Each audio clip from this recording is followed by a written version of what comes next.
할렐루야. 네, 우리 함께 옆에 분과 이렇게 인사 나누면서 또 서로 얼굴 바라보면서 인사하겠습니다. 하나님은 오늘도 살아서 우리 가운데 역사하십니다. 시작. 네, 오늘은 더 많이 풍성한 느낌입니다. 오늘 여러 가지 행사가 있는데요. 예배 중에 헌화식도 있고 또 예배 후에 식사하고 침례식도 준비가 됐습니다. 날씨가 조금 쌀쌀해서 걱정했는데 오늘은 낮에 20도까지 올라간다고 해서 감사되더라고요. 물도 어쨌든 데피고 있는 중입니다, 지금. 우리가 오늘은 소망으로 사는 사람이란 제목으로 함께 은혜 나누기를 원하는데요. 여러분들은 소망하면 어떤 생각이 드십니까? 또 여러 가지 생각이 있을 거예요. 바람, 또 희망, 그리고 꿈, 이런 단어들이 연상이 될 것입니다. 근데 이런 단어는 사람들에게 힘과 또 용기를 참 주는 긍정적인 말입니다. 그래서 아무리 힘들고 어려운 환경이라 할지라도 소망이 있는 사람들은 어떻습니까? 절망하거나 쓰러지지 않는다는 것이죠.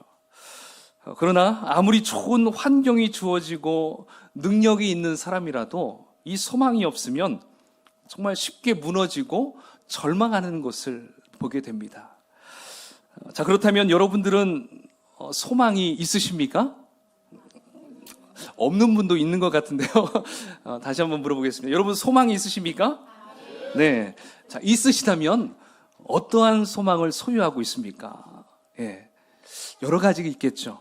사실 우리가 지금까지 살아오면서 우리가 이루고 싶은 많은 소망들이 있어 왔어요. 그렇죠? 어렸을 때부터 생각해 보면 아플 때 안 아팠으면 좋겠다. 이제 학교에 다니다가 대학교에 들어갈 때 되면 어때요? 그 대학에 꼭 들어갔으면 좋겠다. 항상 소망을 품고 살다가 이제 대학에 들어갔는데 이제 뭐예요? 좋은 곳에 직장에 취직했으면 좋겠다. 또 취직했어요. 좋은 배우자 좀 만나면 좋겠다. 만났어요. 근데 애가 안 생기네? 애가 좀 생겼으면 좋겠다. 또 애가 생겼어요. 그리고 그 애가 잘 자랐으면 좋겠다. 항상 그렇죠. 그 아이가 또 진학하고 아이가 또 이제 좋은 사람 만나고 어쩌면 우리가 이러한 소망을 가지면서 지금까지 우리가 살아온 것을 볼 수가 있습니다. 그러니까 계속 소망이 어때요? 바뀌어요. 예전 여러분 1년 전에 여러분이 원했던 거 지금 원했던 거 어때요? 많이 다르죠. 예, 저도 교회를 개척하고 바랬던 거 또 지금 교회를 향한 바람 이런 것들이 조금씩 바뀌어 가는 것을 느껴집니다. 자, 그렇다면 여러 가지 많은 소망 가운데 우리가 가장 마지막 최후의 그 죽는 그 순간 여러분 그때 소망은 무엇이 되어야 될까요? 이 소망은 누구나 다 가지고 있는 소망일 것입니다. 사실 세상 사람들은 죽음에 임박했을 때 좋은 곳에 가면 좋겠다 이렇게 얘기들을 합니다. 그러나 하나님을 믿는 저와 여러분들은 어떠한 소망을 품게 되죠? 천국 소망을 품게 되죠. 사실 예수님을 믿지 않고 사는 사람들은 천국을 그저 이 땅에서 열심히 살아가다가 때가 되면 죽을 때 바로 그 가는 곳이라고 생각합니다. 그렇죠? 그들이 생각하는 천국, 그렇죠? 그렇게 생각합니다. 그래서 나쁜 일보다 착한 일을 많이 했을 때 그들은 뭐예요? 너 좋은 곳에 갈 거야 이렇게 서로 얘기합니다. 그러니까 한마디로 뭐에 맡기는 거예요? 운에 맡겨요. 사실 얼마나 자기가 선한 일을 했는지 모르잖아요. 그죠? 그걸 어떻게 비교를 할 수 있겠어요? 그러니까 운에 맡깁니다. 그러나 우리가 예수님을 믿는 이유 중에 한 가지, 그게 무엇일까요? 여러분 예수님을 왜 믿습니까? 여러 가지가 있죠, 이유가. 그 중에 한 가지, 예수님 잘 믿다가 뭐예요? 죽어서 천국 가는 거. 아멘? 그죠? 아멘이시죠? 다른 말로 표현한다면 천국을 소유하게 된다는 것입니다. 내가 예수님을 믿음으로 해서 천국을 소유하게 됩니다. 아멘? 이것이 중요한 거예요. 이렇게 천국을 소유한 복, 이 복은 어떤 복일까요? 사실 우리가 죽어서 가는 천국도 분명히 존재하지만 우리가 이 땅에 살아가면서 우리가 누릴 수 있는 그 천국의 복이 또 있다라는 것입니다. 사실 오늘 본문 말씀, 아까 우리 찬양에서도 우리 신나게 찬양했잖아요. 천국은 마치 밭에 감추인 보화. 예. 오늘 그 본문에서도 보니까 밭에 감추인 보화를 발견한 사람과 같은 기쁨이 있다고 합니다. 그 기쁨은 자신의 가진 재물을 또 재산을 다 팔아서 밭을 살 정도의 기쁨이라고 하고 있어요. 그러므로 천국 소망의 핵심은 뭘까요? 기쁨입니다. joyful입니다. 예, 우리 교회 이름이 joyful이죠. 예, 천국 소망이 있는 자들에게는 바로 이 기쁨이 있다라는 것입니다. 자, 여러분들은 죽으면 천국에 갈 확신을 가지고 있으십니까? 아멘. 자, 그러면 천국 갈 확신이 있다면 오늘 본문에 나와 있는 이 농부처럼 여러분들의 삶에 기쁨이 충만하십니까? 아멘. 오, 야, 아멘이 약할 줄 알았는데 예, 몇 분이 크게 말씀해 주셔서 감사합니다. 근데 우리는 내가 죽어서 천국 간다라고, 내가 천국의 삶을 산다라고 생각은 하지만 막상 살다 보면 참 그게 마음 가운데 잘 자리 잡지가 않아요. 예. 그때 항상 달라요. 말씀을 들을 때는 그래, 나한테 기쁨이 있어, 이런 생각이 되는데 또 내 삶에서 힘들고 왜 이러지? 그러면 어느 순간 그 소망은 사라져 버린다는 것이죠. 그러니까 우리는 제대로 된 기쁨을 누리지 못한다는 것입니다. 왜 그럴까요? 자, 천국에 간다는 것을, 그러니까 천국은 그저 죽으면 가는 곳이라는 막연한 생각을 하기 때문에 그래요. 막연한 생각. 그래서 성도들에게 좀 이렇게 이야기를 할 수 있어요. 여러분 모두 다 천국에 가시기를 축원합니다 하면 어떻게 얘기합니까? 아멘. 우리가 얘기할 수 있어요. 근데 여러분 오늘 인생 다 마감하시고 자, 지금 천국에 가시길 축원합니다 하면 어때요? 예, 아멘이 잘 안 나오죠. 상당히 당황스럽습니다. 나 지금 죽으라고? 막 이렇게 생각할 수가 있다는 거죠. 갈등이 생깁니다. 이거 아멘 해야 돼? 말아야 돼? 이렇죠. 그러니까 우리는 천국을 소망하는데 아직은 아닙니다. 아직은 아닙니다. 이렇게 이야기한다는 것이죠. 근데 만약에 여러분들에게 형제님, 자매님 50평 아파트에 당첨됐습니다. 돈 내실 필요도 없습니다. 이삿짐도 다 옮겨놨습니다. 여러분 몸만 들어가시면 됩니다. 라고 말한다면 여러분 고민하십니까? 안 하시겠습니까? 아이고 땡 잡았네 하고 그대로 그냥 그곳으로 가겠죠. 전혀 고민할 수 없어요. 자, 또 형제님 미국의 시민권도 만들었습니다. 집도 마련했습니다. 이민 갈 준비 다 끝냈으면 자, 지금 떠나셔도 됩니다 하면 여러분 고민을 할 수 있을까요? 예, 거의 고민하지 않고 그곳에 가서 행복한 삶을 누리는 그 기대감으로 떠날 수 있을 거예요. 근데 성도님 천국에 지금 바로 가시겠습니까? 예, 이렇게 이야기를 했을 때 참 그 말이 좋게 들리지 않아요. 섭섭하게 들리기도 하고 또 뭐예요? 저주처럼 들리기도 한다는 것이죠. 예, 병원에 이렇게 누워있는 분들 만약 이렇게 얘기하면 굉장히 상처받겠죠. 예. 그것도 목사님이 그렇게 기도한다면 그것도 상처받겠죠. 그러니까 저는 이제 막 임종 직전에 있을 때 기도할 때 참 그때가 애매해요. 이분에게 어떻게 기도를 하는 것이 가장 은혜가 될까? 그런 부분이 있어요. 자, 그러니까 우리가 믿는 성도인데 우리가 예수님을 믿으면서도 참 천국 소망이 희미하다는 것입니다. 그게 왜 그럴까 생각해 보니까 그것은 예수님을 믿는다고 영접은 했지만 자, 그 예수님이 내 안에서 나의 주인으로 나의 왕으로 대접받지 못하기 때문에 그렇습니다. 그렇게 되니까 영적인 눈은 전혀 열리지 않고 세상적인 방법과 세상적인 가치관으로 살아가게 된다는 것이죠. 그래서 어려움이 생겼을 때 그때서야 하나님께 와서 막 원망이나 해대고, 그러다가 좀 괜찮아지면 또 하나님과는 전혀 상관없는 인생을 살아가는 것. 바로 이것 때문에 천국 소망이 그렇게 희미하게 느껴진다는 것입니다. 천국이 내 안에 기쁨으로 찾아오지 않는다는 것입니다. 여러분, 우리 속에, 내 안에 살아계신 주님이 나의 왕이 되시고 나의 주인이 되신다면, 여러분, 우리는 이 땅에서 살면서도 천국의 삶을 경험할 수 있다는 것입니다. 할렐루야. 이게 중요합니다. 그래서 혹자는 우리가 육체를 가지고 살아가는 이 세상은 죽음 이후에 들어가는 천국의 삶을 살아가기 위한 시험문이다, 연습장이다, 이렇게 이야기를 하는 분도 있었어요.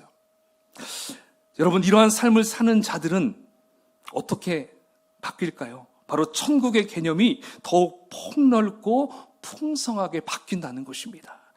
그래서 세상을 바라보는 관점도 달라지고 성공이라는 개념도 달라지게 된다는 것입니다. 여러분, 세상에서 말하는 성공은 무엇입니까? 내가 좋은 직장에 다니는 것, 그리고 돈 잘 벌어서 사는 것, 그래서 좋은 집에서 좋은 차를 가지고 살아가는 것. 여러분, 이러한 것들이 세상 사람들이 바라보는 성공이라고 말할 수 있어요.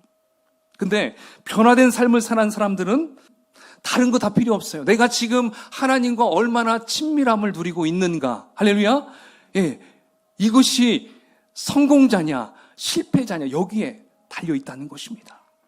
하나님이 내 삶을 얼마만큼 지금 관여하고 있는가, 내가 얼마만큼 하나님께 맡기며 살아가고 있는가, 이것으로 내가 진정한 성공자인지 아니면 실패자인지 분별할 수가 있다는 것입니다.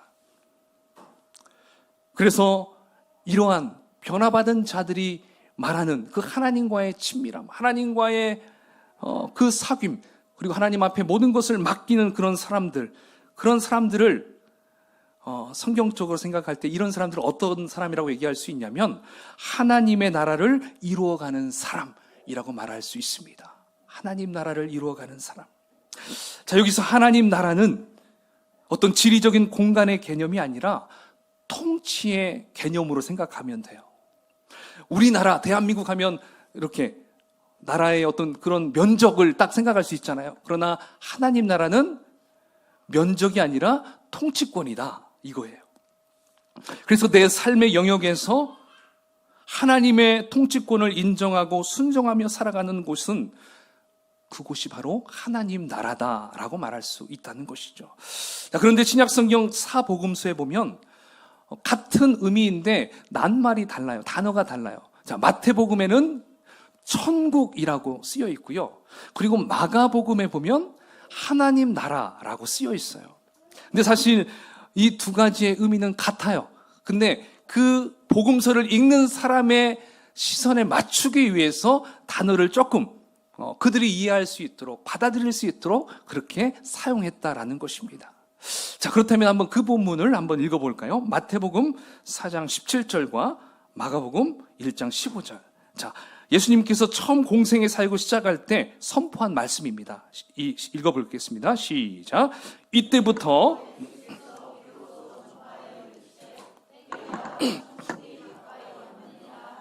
아멘. 밑에요. 시작. 이르시되 때가 찼고 하나님의 나라가 가까이 왔으니 회개하고 복음을 믿으라 하시더라. 아멘. 자, 여기 예수님께서 말씀하시고 계시는 천국, 그리고 하나님 나라는, 자, 우리가 어떻게 할 때 소유할 수 있다는 것입니까? 회개하고 복음을 받아들일 때, 즉 천국, 하나님 나라, 자, 그것을 소유할 수 있다라는 것입니다. 곧 내가 회개하고 주님을 믿을 때 천국, 곧 하나님 나라의 통치자이신 우리 예수님이 내 안에 들어오셔서 나를 통치하시고 나를 이끌어 주신다는 말씀입니다. 아셨죠? 하나님 나라가 임하였다라는 것은 어디에 임했어? 이제 어떤 그런 공간의 개념을 생각하는 것이 아니라 그 하나님 나라, 그 예수님이 내 안에 임해야 되는데 임하려면 어떻게 한다는 거예요? 회개, 거듭남, 그 다음에 복음, 주를 믿는 거죠. 그 복음을 믿는 거, 그 믿을 때 천국, 하나님 나라가 어디에 임해요? 내 안으로 임해요. 그래서 내 안에 임하신 그 하나님, 우리 예수님이 그 나라의 통치자잖아요. 그 통치자이신 예수님이 나를 막 다스리는 거예요. 그러면 내 안에 뭐가 임한 거예요? 하나님 나라가 임한 거죠. 조금 넓게 간다면 여러분 가정도 마찬가지예요. 교회도 마찬가지예요. 그러니까 우리가 하나님 나라를 위해 기도할 때 하나님의 통치가 이 땅에 이루어 주십시오. 이걸 위해 기도한다는 것입니다. 근데 전제 조건이 뭐예요? 회개. 항상 회개가 뒤따라요. 회개 없이는 하나님 나라를 받을 수가 없어요. 그래서 우리가 육체의 몸을 입고 있으면서도 하늘의 천국을 맛보고 누리며 살 수 있다는 것입니다. 그렇기 때문에 이 땅에서 천국의 삶을 아는 자가, 그렇죠? 천국의 삶을 아는 자, 하나님의 통치를 받는 자가 죽음 이후에 가는 그 천국을 더욱 소망하며 살 수 있는 것이고요. 이 땅에서는 세상의 유혹과 핍박 앞에서 결코 흔들리지 않게 된다는 것입니다. 이해가 되시죠? 예. 그래서 천국 소망은 흔들리지 않음과 관련이 있어요. 흔들리지 않음. 초대교회 스데반 집사가 그랬습니다. 스데반 집사님이 돌에 맞아 순교하는 그 순간에 고통을 느끼지 않고 그가 바라본 곳이 어디였습니까? 자, 그가 성령에 충만하게 되니까 하늘 위에 하나님이 계시고요. 그 우편에 예수님이 앉아 계신 것이 아니라 일어서서 스데반을 바라보고 있었어요. 그러니까 스데반이 그 모습을 보면서 얼마나 그 마음에 소망이 생겼겠습니까? 그러니까 천국의 그 영광을 본 스데반은 순교도 감당할 수 있는 힘이 생겼던 것입니다. 따라서 이처럼 천국에 대한 소망은 세상을 이기는 능력이 되는 것입니다. 아멘. 자, 또 천국 소망을 가진 사람은요, 이 고난도 특권으로 여기며 고난도 기뻐할 수가 있어요. 그리고 세상 욕심도 사라지게 됩니다. 천국의 소망을 가지면. 여러분, 세상 욕심 많이 가지고 있습니까? 없습니까? 예, 많이 있죠. 있어요. 자, 근데 천국 소망을 제대로만 가지면 세상에 대한 욕심이 사라져요. 여러분, 일례로 혹시 여러분 중국이나 동남아 이런 데 여행 다녀보셨습니까? 우리 선교사님도 예, 오셨지만, 자, 거기에서 어떤 가이드가 매장으로 이렇게 인도할 때 있어요. 저도 이제 저희 아내랑 신혼여행 때 막 이렇게 이것저것 사게 하려고 예, 이렇게 데리고 가요. 갔더니 거기에 막 전자제품도 있어요. 핸드폰도 있어요. 근데 여러분 그거 눈에 들어오던가요? 예, 안 들어와요. 예, 왜? 너무 비교가 돼요. 우리나라하고 여기하고 차이가 너무 많이 나는 것이죠. 그러니까 아무리 그 사람들이 이거 너무 좋다고, 이거 음성 지금 이거 유튜브도 볼 수 있다. 이거 당연한 것을 막 이렇게 얘기했을 때 어때요? 그래요? 아유, 네. 별로 시시하게 보여요. 예, 사고 싶지 않아요. 그냥 별로 욕심도 안 생겨요. 마찬가지로 우리가 하나님 나라에 소유된 사람이라고 한다면 어떨까요? 이 세상에 어떠한 것을 갖다 줘도 보여줘도 그것을 막 갖고 싶은 마음이 들지 않게 된다는 것입니다. 천국에 더 좋은 것이 있기 때문에. 그래서 세상 욕심이 사라진다는 것입니다. 그러므로 천국 소망에 눈이 뜨여야 욕심 없이 살 수 있다는 거예요. 천국을 바라보는 눈이 열려야 비로소 자기 유익을 구하지 않고 오직 하나님 나라와 다른 사람의 유익을 구하는 삶을 살 수 있게 된다는 것입니다. 사랑하는 여러분, 우리가 지금 천국 소망에 대해서 함께 나누고 있는데요, 이 천국 소망을 갖고 있는 성도들 중에 좀 잘못된 생각을 하시는 분들이 있습니다.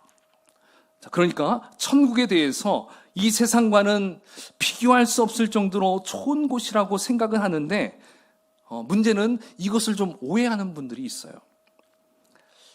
자, 이분들이 하는 말이 이래요. 야, 나는 더 살고 싶지 않아. 빨리 죽었으면 좋겠어. 하나님, 저 좀 빨리 데려가 주세요. 예, 괜찮은 것 같기도 한데. 이제 여러분, 이 말은요, 천국을 소망하는 것 같은데 그건 잘못된 소망이라는 것입니다. 단지 천국을, 이 세상을 피할 수 있는 도피처로 생각한다는 거예요. 여러분, 이것은 천국 소망, 온전한 천국 소망이 아닙니다. 왜냐하면 이러한 잘못된 천국 소망에는 뭐가 빠져 있어요? 기쁨이 빠져 있어요. 아까 천국 소망에서 가장 키포인트가 뭐라고 했어요? 기쁨이에요. 기쁨. 기쁨이 있느냐 없느냐. 우리가 천국 소망을 갖는 자들은요, 그 안에 기쁨이 있어야 한다는 것입니다. 그러므로 여러분, 우리가 살고 있는, 두 발을 땅에 디디고 살고 있잖아요. 이 땅도 하나님이 우리에게 주신 삶의 터전인 것입니다. 너무나 소중한 곳이에요. 그런데 이 세상의 삶이 고통스럽다고 이 세상의 삶을 제쳐놓고 죽어야 가는 천국만을 소망하고 살아가게 된다면 그것은 진정한 의미에서의 천국 소망이 아니라는 것입니다. 여러분, 마가복음 9장에 보면 예수님께서 세 명의 제자, 베드로, 요한, 야고보, 이 세 명의 제자들과 함께 변화산에 올라갑니다. 변화산에 올라갔더니 거기에서 무슨 일이 벌어집니까?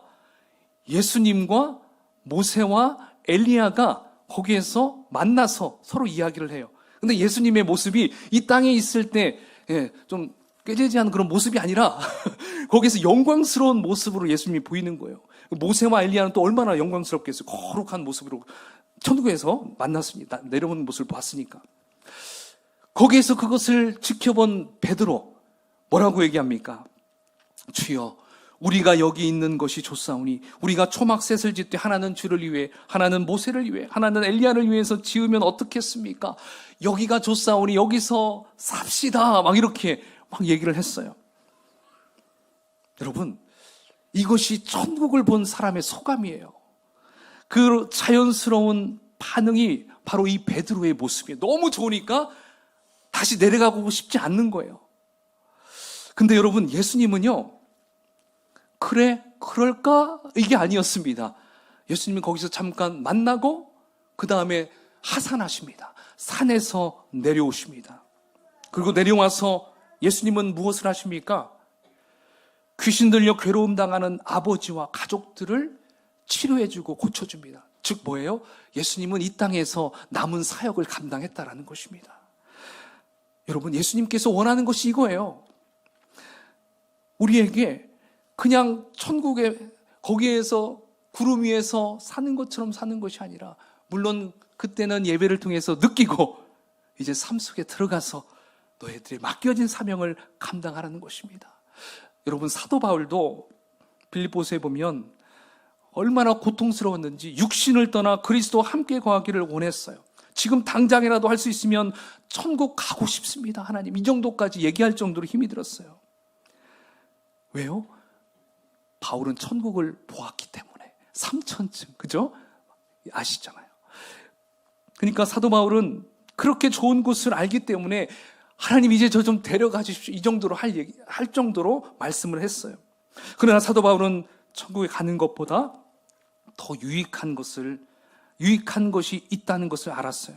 그것은 이 땅에 살면서 땅끝까지 모든 족속에게 복음을 전해야 할 선교의 완성, 그것이 자신의 사명이라는 것을 알고 있었습니다. 그래서 사도 바울은 지금 힘들지만 맡겨진 사명을 내가 감당하겠습니다. 그 마음으로 끝까지 순교 당하기 전까지 그 사역을 했다라는 것입니다. 그렇습니다. 우리 예수님도, 우리 사도 바울도 그 좋은 곳을 알고 있고 그 좋은 곳에 잠시 머물렀었지만 다시 이 땅으로 내려왔어요. 해야 할 사명을 감당하시기 위해서. 죽는 것이 유익하다고 말한 이 사도 바울도 본인이 아직 완수해야 될 사명이 있기 때문에 그는 그것을 포기하고 이 땅에서 끝까지 하나님이 주신 사명을 감당했다라는 것입니다. 여러분, 이것이 이 땅에 임할 하나님 나라를 준비하는 자들의 모습인 것입니다. 할렐루야. 그래서 저와 여러분도 하나님께서 이 땅에 하나님 나라를 준비시키시기 위해서 우리를 부르셨어요. 그냥 태어나게 한 게 아닙니다. 그래서 여러분 한 분 한 분에게 하나님은 사명을 내려주셨다는 것입니다. 우리 옆에 분에게 좀 이렇게 한번 인사해 볼까요? 당신은 하나님 나라의 사명자이십니다. 네, 사명자입니다. 네, 나이가 많건 적건 우리는 사명자예요. 여러분, 사명자. 여러분, 일제 식민지 때 우리나라 얼마나 고통스러웠습니까? 그때 민족의 한결같은 소망은 뭐예요? 조국 독립이었어요. 해방이었어요. 그렇지만 어떻게 해요? 정말 보이지 않았습니다. 마찬가지입니다. 지금 우리 믿는 자들의 한결같은 소망, 그 소망은 뭐예요? 이 땅에 하나님 나라, 내 마음 가운데 하나님 나라, 우리 가정에 하나님 나라가 임하는 것입니다. 그렇죠. 그러니까 그 당시 조국 독립을 위해서 투쟁했던 자들 우리가 뭐라고 하죠? 독립군이라고 얘기합니다. 독립군. 자, 그렇다면 우리는 이 세상에 하나님 나라를 이루어가게 할 수 있는 바로 이 땅에 하나님 나라의 독립군이라는 거예요. 독립군. 그러니까 우리가 이것을 꼭 기억했으면 좋겠습니다.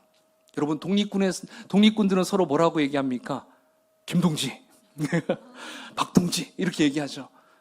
우리가 교회에서 집사님, 권사님 이렇게 얘기하듯이 그들은 같이 함께 동지로서 의기투합해서 한 목표를 가지고 우리가 그곳을 향해 달려간다는 것입니다. 그러므로 하나님 나라에 대한 소망이 생기면 내 곁에서 함께 사명을 가지고 살아가는 모든 자들이 어떻게 보입니까? 경쟁 상대로 보이는 게 아닙니다. 같은 동지예요. 같은 동지. 같은 가족입니다. 같은 섬겨야 할 대상입니다. 아멘이시죠? 여기서 싸울 이유가 없는 것입니다. 그래서 누군가는 선교지로 불모지의 땅에 하나님 나라를 개척하기 위해 떠나는 분들이 있어요. 우리 선교사님들 그곳을 향해 달려가잖아요. 부름 받고 떠나는 우리 선교사님들이 참 많잖아요. 또 누군가는 그 하나님 나라를 위해서 직장으로 가는 분들이 있어요. 그리고 학교로 가는 우리 학생들도 있고요. 선생님들도 있어요. 그리고 사업장으로 가는 우리 성도님들도 있다는 것입니다. 왜요? 그곳에 내가 하나님의 나라를 이루고야 말리라. 내가 이것을 위해 하나님께서 나에게 사명을 주셨구나. 이것을 믿고 가는 거예요. 그러니까 여러분들의 정체를 막 숨기려고 하지 마세요. 저희 아내도 자신의 정체를 막 숨기려고 하긴 했는데, 근데 크리스찬이라는 것은 자신 있게 얘기하고 거기에서 또 만나야 될 사람을 만나더라고요. 신기해요. 가면 만나야 될 사람을 만나요. 그렇습니다. 여러분들이 지금 주중에 일하는 그곳이 여러분들이 이루어야 될 바로 하나님 나라. 할렐루야. 이것을 기억해야 돼요. 내가 이 땅에 이곳에 하나님 나라를 이루어야 되겠다. 이렇게 생각하면 좋겠습니다.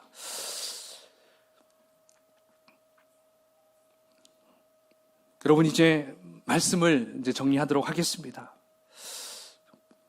여러분, 이러한 사명을 받아서 하나님 나라의 일, 여러분 누가 할 수 있을까요? 그것은 이 세상의 가치관으로 살아가는 자들이 아닙니다. 이 세상에 살면서 성공을 위해 살아가는 자들이 아닙니다. 바로 천국 소망을 사모하는 자들이 이 일을 감당할 줄로 믿습니다. 특별히 밭에 보화를 발견한 그 농부가 기쁨에 겨워서 자신의 전 재산으로 밭을 산 것처럼 천국을 발견하고 또 하나님 나라를 발견한 자가 기쁨에 겨워서 그 하나님 나라의 사명을 감당할 수 있다는 것입니다. 바로 천국의 소망이 분명하지 않은 사람에게는 사명이 곧 어떻게 생각할까요? 수고로움으로 생각합니다. 내가 이걸 꼭 해야 돼? 이렇게 생각할 수 있습니다. 그러나 하나님 나라의 소망과 천국 소망을 기쁨으로 여기는 자는 하나님이 주신 그 인생의 시간을 어떻게 활용할까요? 남김없이, 후퇴 없이, 후회 없이. 여러분, 이 말을 누가 했냐면 윌리엄 보튼 이 선교사님이 이야기했어요. 여러분, 이것을 여러분들도 감당하길 축원합니다. 아멘. 그래서 영원한 하늘나라의 소망, 하나님 나라의 소망, 그것을 기쁨으로 갖고 그 일을 위해서 여러분들이 주어진 삶 속에서 그 터전 안에서 삶의 영역에서 마음껏 펼쳐나가는 저와 여러분이 되시기를 주의 이름으로 축원을 드리겠습니다. 아멘. 자, 이 시간 우리 함께 같이 기도하는 시간 갖겠습니다.